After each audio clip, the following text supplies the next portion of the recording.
lanjutkan. Baik, Bismillahirrahmanirrahim. Assalamualaikum warahmatullahi wabarakatuh. Yang kami hormati Bapak Ibu hadirin sekalian. Dan pertama-tama juga kami mengucapkan permohonan maaf sedianya Ibu Direktur yang akan menyampaikan karena ada tugas lain diwakilkan kepada saya. Dan pada hari ini kami menyampaikan terkait dengan kebutuhan Jabatan Fungsional Kesehatan sebagai rekomendasi pola karir tenaga kesehatan. Silakan dilanjut.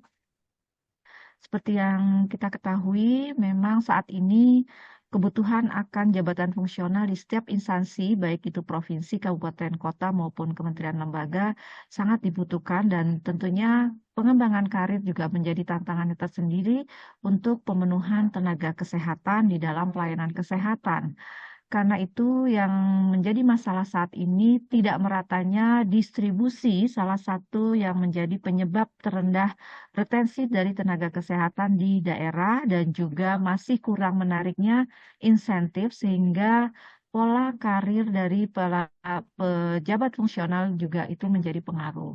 Di mana saat ini memang kita akan mengembangkan terkait dengan karir tenaga kesehatan atau ASN yang juga akan menjadi jaminan bagi pola karir tenaga kesehatan ke depannya.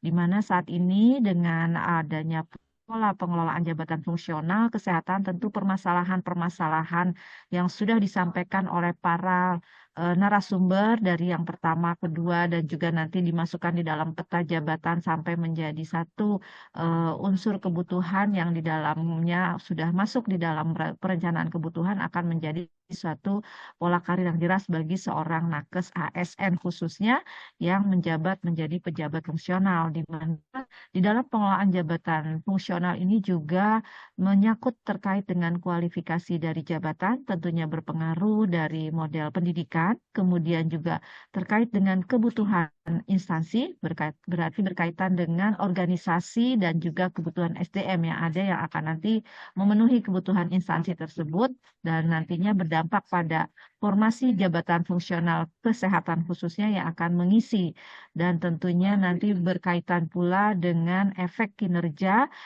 yang menjadi salah satu juga dasar untuk karir seorang nakes karena penilaian sekarang tidak berbasis lagi dengan butir kegiatan tapi sudah menjadi SKP sasaran kinerja pegawai yang sudah diintegrasikan menjadi angka kredit dan juga nanti ada kompetensi-kompetensi sesuai dengan jabatan fungsional yang diemban sebagai bentuk pengakuan dari kompetensi yang dimiliki seorang jabatan fungsional melalui uji kompetensi. Tentunya ini bermanfaat dan berdampak pada kenaikan pangkat seorang jabatan fungsional, baik itu kenaikan jenjang, juga kenaikan pangkat, kenaikan kelas jabatan, peningkatan tunjangan, dan kesempatan promosi jabatan sampai juga kesempatan pada pengembangan kompetensi seorang JF kesehatan itu sendiri. Karena tujuan dari pengembangan karir nakes ASN di dalam jabatan fungsional tersebut adalah untuk peningkatan profesionalisme jabatan fungsional di bidang kesehatan dan juga tentunya peningkatan kualitas nakes di dalam ASDM baik itu nakes dan lamet dan juga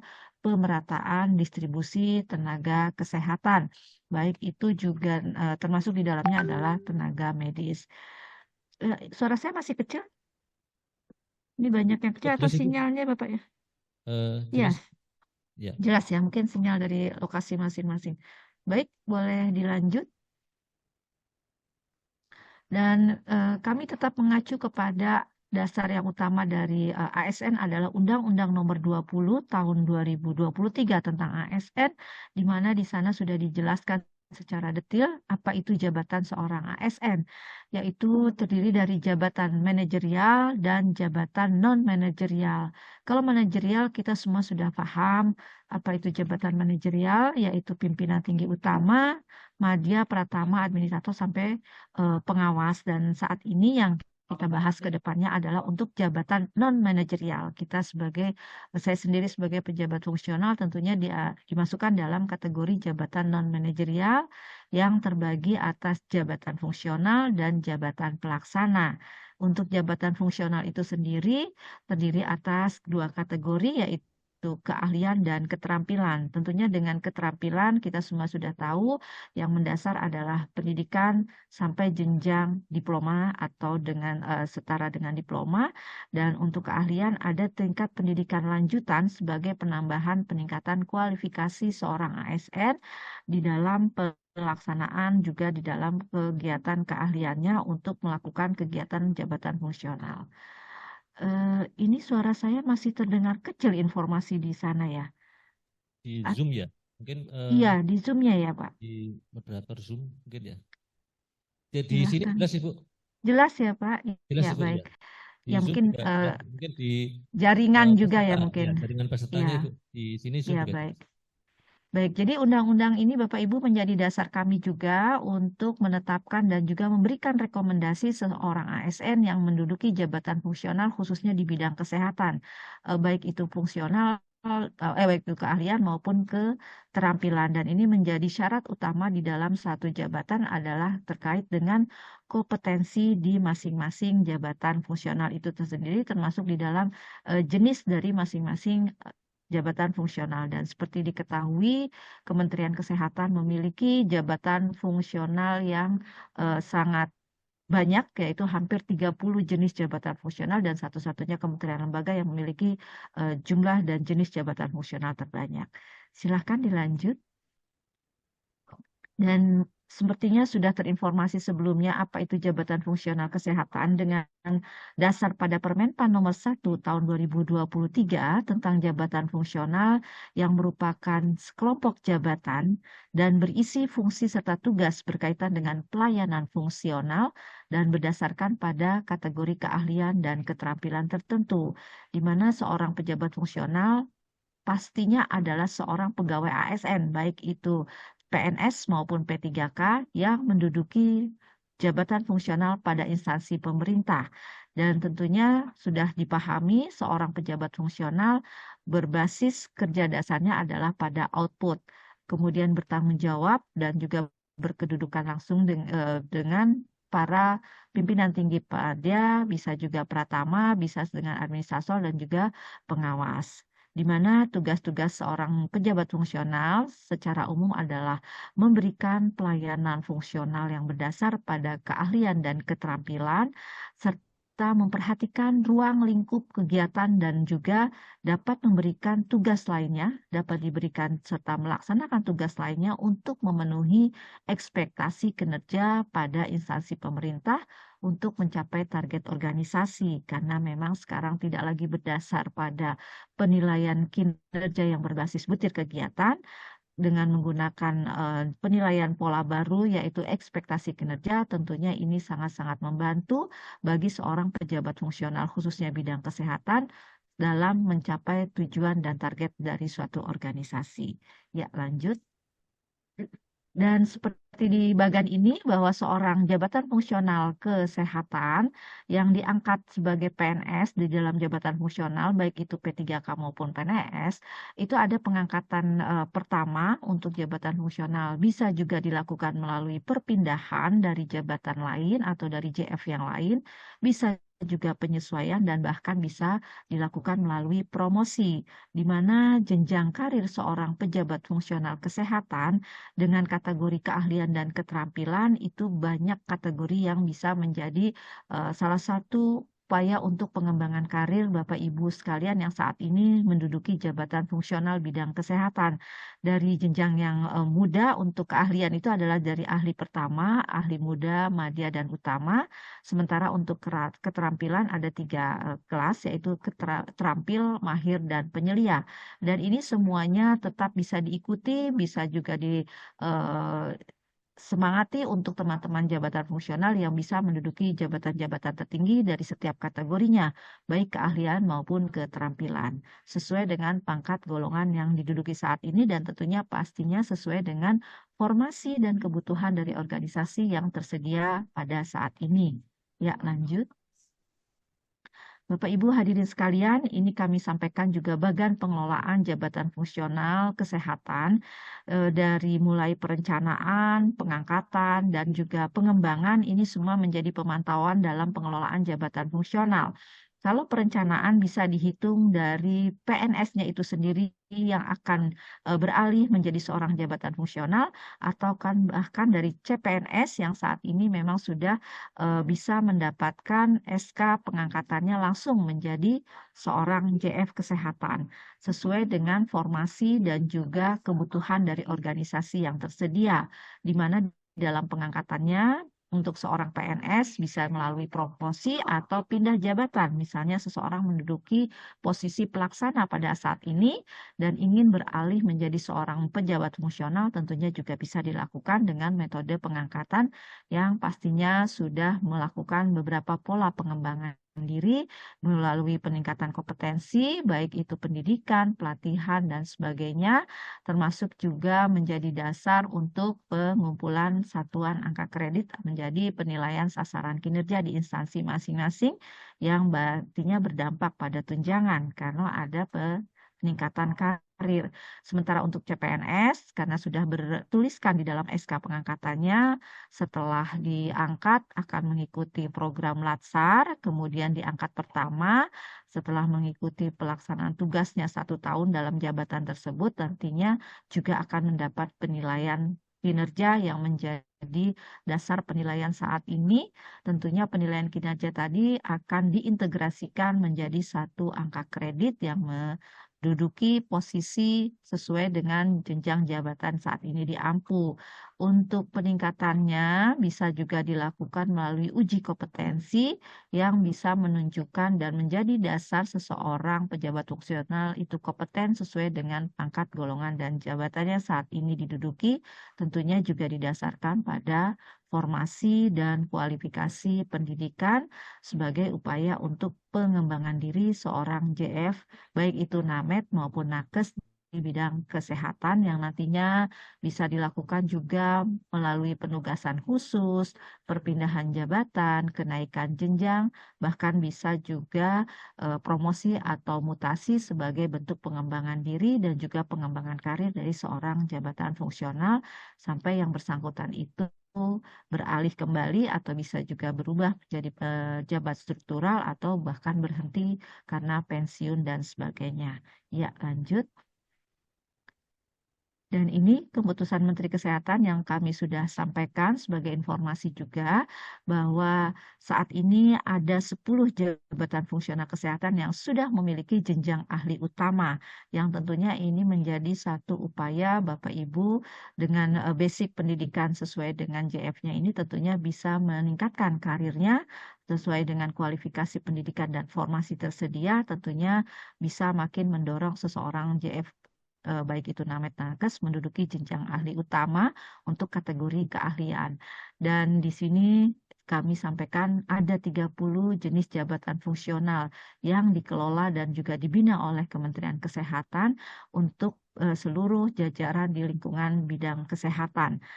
Jadi ada 10 di sini yang sudah bisa jenjang utama, ada JF Dokdiknis, dokter pendidik klinis, dokter gigi, apoteker, perawat, bidan, Epidkes, kemudian juga Entokes dan TPKIP, kerja dan juga sanitasi lingkungan. Jadi memang teman-teman yang posisinya saat ini dengan jabatan fungsional 10 yang sudah kami sampaikan ini karirnya bisa sampai jenjang ahli utama, dan tentunya ahli utama ini benar-benar menunjukkan kriteria-kriteria seorang JF dengan kompetensi yang dimilikinya harus benar-benar menunjukkan kriteria keutamaannya tersebut. Ya, lanjut.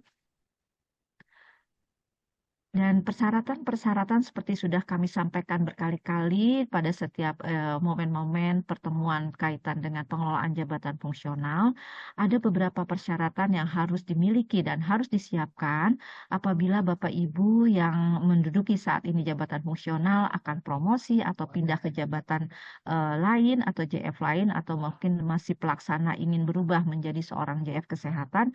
Ini beberapa persyaratan yang bisa diikuti ya Bapak Ibu. Jadi ada perpindahan dari jabatan lain, ini mempunyai persyaratan terutama adalah pada kualifikasi pendidikan harus sesuai dengan jabatan fungsional yang akan diampu atau akan diduduki dan juga memiliki pengalaman sesuai dengan JF yang akan diampu minimal selama 2 tahun. Tentunya ini juga menjadi suatu kriteria yang banyak ditanyakan kepada kami. Dan predikat kinerjanya bernilai baik selama 2 tahun terakhir. Kemudian berusia, ini ada batasan usia untuk pindah jabatan dari jabatan yang lain. Jadi misalnya seorang eh, perawat karena sudah pindah tugas ke dinas kesehatan akan beralih menjadi seorang adminkes, ada batasan di usia selain juga kualifikasi, promosi dan juga tentunya ada kualifikasi lainnya yaitu paling batasan usia paling tinggi untuk jenjang pertama dan muda usia 53, kemudian jenjang madya 55 dan utama itu 60 tahun bagi posisi jabatan pimpinan tinggi. Ini harus diikuti sesuai dengan ketentuan yang berlaku. Kemudian jika perpindahan itu kaitannya dengan promosi ke dalam atau dari jabatan fungsional yang sifatnya perpindahan diagonal, syarat-syarat juga harus diikuti, yaitu dengan predikat kinerja sangat baik. Berarti kalau di dalam SKP itu kurang lebih nilainya 150 terus, 150%. Karena kriterianya adalah sangat baik selama 2 tahun terakhir. Dan memiliki rekam jejak yang baik, tidak menjalani proses hukum dan disiplin sebagai PNS, tidak pernah dikenakan hukuman karena pelanggaran kode etik, tidak pernah dikenakan hukuman disiplin sebagai PNS, ada formasi harus pasti yang utama untuk jenjang JF yang akan diduduki dan diampu, dan tentunya rekomendasi dari tim penilai kinerja PNS di masing-masing instansi. Terus kemudian untuk promosi kenaikan jenjang jabatan yang sifatnya pindah vertikal atau secara vertikal, ada persyaratan yang harus diikuti yaitu memenuhi angka kredit kumulatif pada kenaikan jenjang jabatan. Jadi ada persyaratan tertentu. Kemudian juga predikat kinerjanya bernilai baik selama 1 tahun terakhir, memenuhi persyaratan sesuai dengan jabatan fungsional yang akan diduduki atau diampu dan juga pastinya mendapat rekomendasi dari tim penilai kinerja. Karena syarat-syarat ini harus dipenuhi saat ini banyak para pelaku atau pada saat ini yang menduduki jabatan fungsional ingin berpindah atau juga karena posisi dimutasi. Nah, syarat-syarat ini menjadi salah satu kewajiban yang harus diketahui oleh para pengampu di bidang kepegawaian atau di SDM kesehatan itu sendiri. Karena memang untuk pengangkatan jabatan fungsional tetap harus mempertimbangkan ketersediaan akan lowongan kebutuhan untuk JF yang akan diduduki di tempat-tempat tersebut. Jadi sekarang kalau ingin mutasi pindah harus melihat bukti lowong di daerah tersebut atau di instansi tersebut sesuai dengan jenjang jabatan yang akan diampu. Ya, lanjut. Dan ini untuk perencanaan kebutuhan, analisis jabatan, dan analisis beban kerja menjadi salah satu tonggak yang utama untuk bisa menyusun perencanaan kebutuhan yang nantinya akan dimasukkan ke dalam Renbud seperti yang sudah disampaikan oleh narasumber sebelumnya, Pak Abed. Inilah yang awal dimulai, awal disusun harus mengacu pada perencanaan kebutuhan, membuat analisis jabatan dan analisis beban kerja dengan regulasi-regulasi yang ada seperti yang tertuang di dalam paparan ini. Jadi tetap membuat kebijakan perencanaan itu bagi pegawai ASN, membuat analisis jabatan dan analisis beban kerja, serta pastinya sesuai dengan jumlah kebutuhan. Karena hasil analisis beban kerja ini juga dituangkan di dalam Permenkes kami tahun 2020 tentang klasifikasi dan perizinan rumah sakit, tetap harus menjadi dasar utama untuk menempatkan seseorang pada instansi-instansi tersebut sesuai dengan kebutuhan organisasi. Ya, lanjut. Dan ini beberapa langkah menyusun perencanaan, mungkin juga sudah disampaikan sebelumnya, tetap membuat kriteria-kriteria di samping ada 5 langkah, tentunya juga harus diikuti oleh para perencana di bidang kesehatan atau di bidang JF kesehatan, yaitu menghitung dan menganalisis kebutuhan sumber daya manusia kesehatan dengan melakukan analisis jabatan dan analisis beban kerja itu bisa diharapkan memperoleh proyeksi dan juga menghitung gambaran kebutuhan akan SDM kesehatan khususnya Jafung di bidang kesehatan sesuai dengan tusi dan juga sesuai dengan kebutuhan di organisasinya tersebut. Langkah berikutnya adalah diharuskan membuat kebutuhan dengan proyeksi 5 tahun ke depan. Jadi jangan dibuat sesuai dengan kebutuhan saat ini atau kebutuhan tahun depan, tapi juga ada gambaran proyeksi kaitannya adalah untuk pengembangan karir seseorang di dalam memangku jabatan fungsional. Karena itu kita juga harus menghitung dan menganalisis rencana strategis ini secara benar-benar dengan memproyeksikan bisnis 5 tahun yang akan datang, terutama untuk teman-teman yang akan naik jenjang atau naik pangkat dan golongannya, sehingga proyeksi ke depannya termasuk juga bisa menghitung akan menerima seorang JF yang akan berpindah atau akan dimutasikan. Dan langkah berikutnya pastinya adalah menganalisis existing SDM yang ada, agar jangan ada tumpang tindih atau bahkan kelebihan dalam menghitung di dalam kebutuhan perencanaan khususnya di bidang JF kesehatan ini. Jadi analisis akan ketersediaan sumber daya manusia yang ada diwajibkan yaitu menyiapkan beberapa informasi juga kaitan dengan yang akan naik atau akan pindah dan sebagainya karena ini sifatnya 5 tahun jadi dicocokkan benar-benar kebutuhan SDM dengan hasil analisis jabatan dan beban kerja. Untuk ini memang perhitungannya harus cermat dan teliti, jangan sampai yang ada atau existing yang sudah ada dan sudah bekerja tidak terhitung sehingga pada saat mereka mengajukan naik pangkat, naik golongan melalui uji kompetensi, rumah jabatan dan bahkan formasinya tidak tersedia.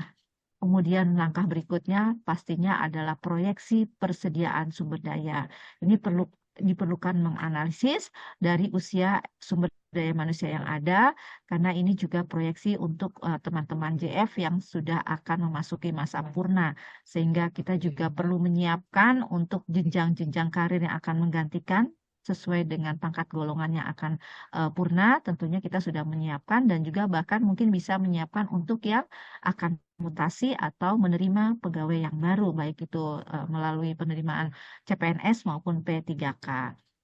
Terakhir adalah menyusun perencanaan SDM setelah semuanya dapat diperoleh, menyandingkan kebutuhannya, menyandingkan proyeksi 5 tahunnya, serta membuat perencanaan pemenuhan, baik itu melalui P3K ataupun PNS, sehingga benar-benar nantinya perencanaan SDM yang Bapak Ibu akan usulkan melalui aplikasi Rembut sesuai dengan apa yang dibutuhkan oleh suatu organisasi, per instansi, baik itu kementerian lembaga, provinsi, kabupaten maupun kota. Lanjut. Izin Ibu 5 menit lagi. Ya, dan ini prinsip-prinsipnya, terima kasih diingatkan. Jadi prinsip penyusunannya harus menyesuaikan dengan rasio beban kerja, disusun juga berdasarkan peta jabatan, tadi nanti akan terintegrasi dengan SIASN, dan juga pastinya komposisi jumlah JF kesehatan tidak berubah selama tidak ada perubahan organisasi, sehingga penting duduk bersama antara organisasi, SDM, dan juga Dinas Kesehatan. Tentunya perpindahan juga bisa dimungkinkan, namun tetap harus menyesuaikan dengan formasi yang tersedia. Ya, lanjut.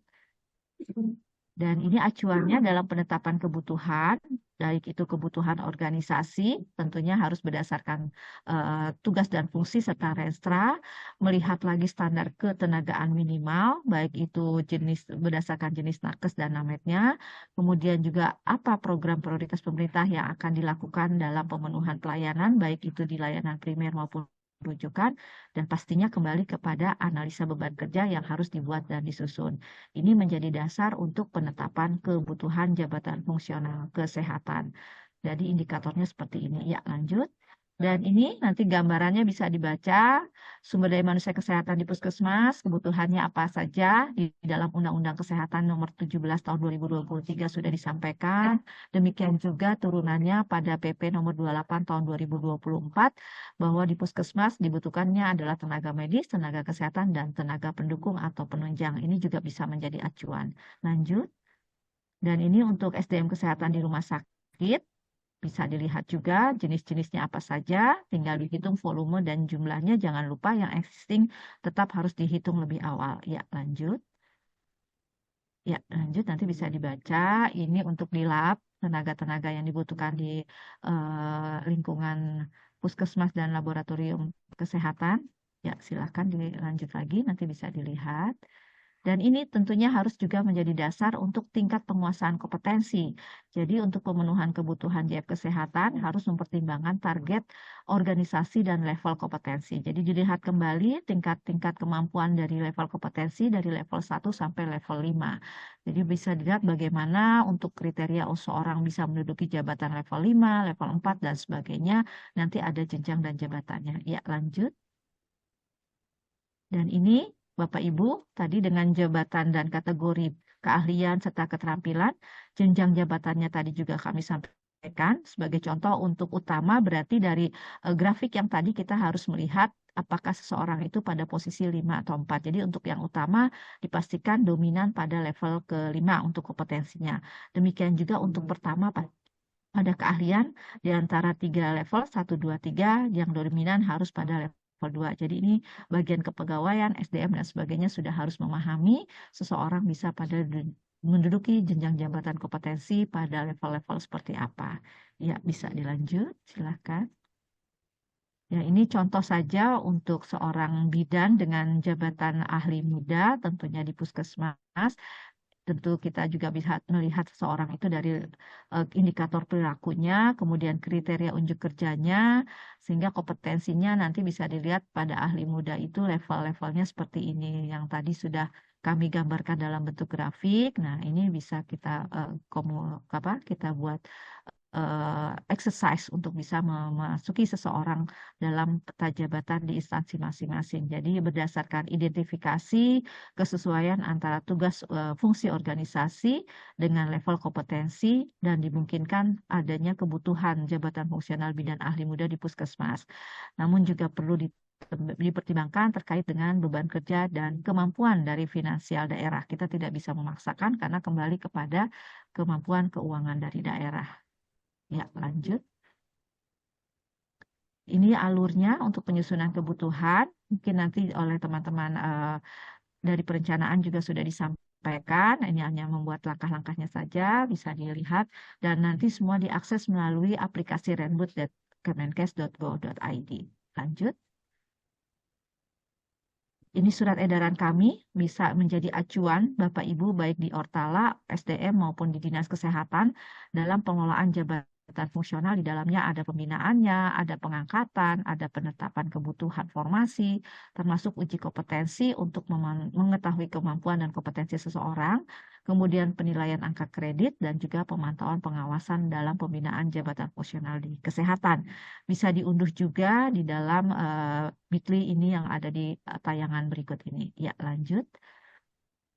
Dan bisa kami sampaikan kesimpulan bahwa untuk pengembangan talenta dan karir seorang pejabat fungsional kesehatan dapat dilakukan dengan mempertimbangkan kualifikasi, kompetensi, kinerja, dan kebutuhan dari instansi pemerintah itu sendiri. Kemudian juga melihat dari dinamika atau perkembangan organisasi guna mencapai tujuan instansi pemerintah merupakan peluang bagi seorang pejabat fungsional kesehatan untuk mengembangkan karir ke depannya. Dan penyusunan perencanaan pengembangan karir dalam jabatan fungsional kesehatan perlu diselaraskan dengan rencana strategis instansi pengguna. Untuk itu, instansi pengguna diharapkan dapat memetakan kembali existing data pejabat fungsional kesehatan di instansi masing-masing. Jangan sampai tenaga existing ini terlupakan, apalagi sampai tidak bisa dikembangkan karirnya hanya karena tidak terinput di dalam aplikasi dan tidak dimasukkan di dalam peta. Lanjut. Dan kami juga mempunyai jadwal-jadwal layanan yang Bapak Ibu bisa tanyakan, konsultasikan, baik itu melalui WhatsApp layanan ataupun datang langsung dengan tatap muka di setiap hari kerja di kantor Direktorat Jenderal Tenaga Kesehatan. Demikian Bapak Moderator dan Bapak Ibu hadirin sekalian yang dapat kami sampaikan terkait dengan bagaimana nanti ke depannya seorang pejabat fungsional dalam mengembangkan karir ke depannya. Terima kasih. Kami akhiri billahi taufiq wal hidayah. Wassalamualaikum warahmatullahi wabarakatuh. Selamat siang. Waalaikumsalam warahmatullahi wabarakatuh. Terima kasih.